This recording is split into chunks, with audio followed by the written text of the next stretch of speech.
Hello, today we will see how to perform a simple search for an initiative using either a reference or a keyword. There are several ways to do this. The first method is to use the search icon at the top right of the application.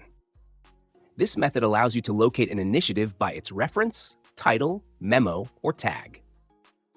For the keyword tuto, the application returns multiple results: a tag with the same title and 4 initiatives containing the word tuto, either in their title, linked to the tuto tag, or within a memo in the initiative. Another quick way to search for an initiative is to go to the Explore tab and use the search bar at the top right of the screen. This field allows you to search for an initiative by its unique reference or ID, as well as by keywords found in its title or content.